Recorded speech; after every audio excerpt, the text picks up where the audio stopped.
Hello and welcome to the Happy Homebuyer. Today we're going to talk about moving. That's what happens, and I've got a guest.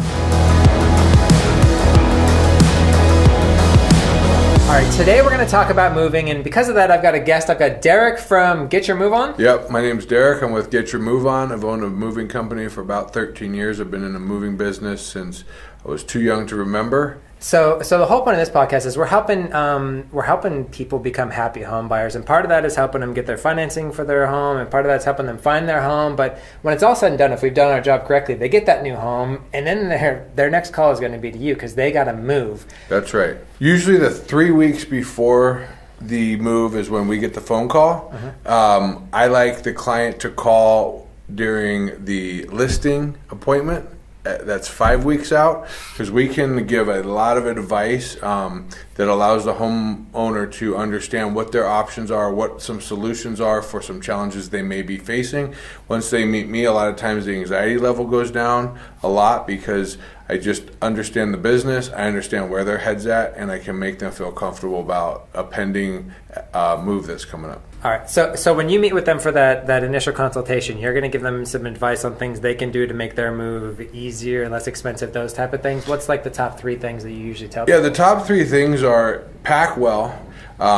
2, move your lamps, lampshades, artwork, and large accessories in your vehicle. If you have the luxury of being at point A to point B, move with some time in both homes. And 3rd, be organized.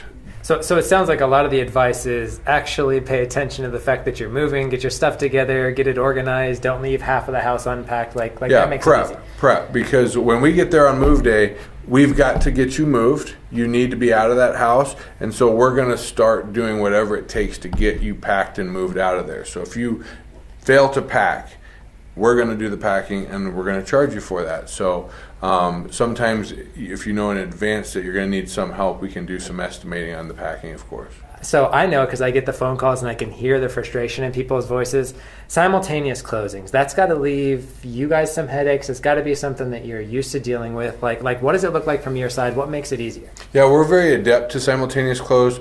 A couple reasons. We have full service storage capabilities. We can store our trucks inside of our warehouse, up to 3 of them, so we can store the items on the truck in a climate-controlled setting overnight very economically. Right, and you were telling me off camera that you've got 10 trucks, so if one of those has to sit overnight in the warehouse, you've still Correct. got 9 others to go do what you got. We run 6 to 8 a day, but the extra trucks give us that flexibility and capacity. All right, so have you ever gotten that phone call where somebody calls you and they've maybe got some movers outside, but they've realized they brought an old nasty truck and no blankets, and they're just not ready to do the style of move they want? You get those calls, like people that just they weren't able to make it work with somebody We get else? those calls frequently. From the 27th to the 31st, they've got a moving costs between their remodel, their realtor, their mortgage costs, the lowest mortgage costs in town right here. They shopped us, so they had a little bit extra money to spend on their move. So they are 3 weeks ahead, and they're like looking a way to save some money, and sometimes my quote is more expensive because I'm giving them the truth and the reality of their move, and we do the job right, and it's very enticing to use that guy that might save them some money. But then I get a call the 29th, that guy didn't show up. They have all kinds of excuses. They show up at 2 o'clock for an 8 a.m. move. So we do get that call, and sometimes we're able to scramble and get some crews out. But we like to work with clients that are sophisticated, know what they're doing, maybe have had that experience in the past. Yeah. Well, and in the mortgage business, we're kind of showing that a mortgage is becoming a commodity.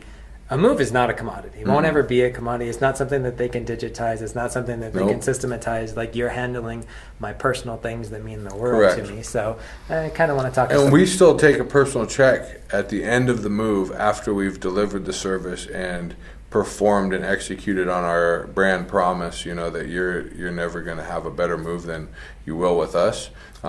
We shower clients with service if there are problems. We fix things if they need to be fixed. I fixed stuff that your old mover broke. I don't ask any questions. I'm like Nordstrom. So we are an awesome moving company. We have incredible movers. Our guys are polite. They're friendly. They are personable.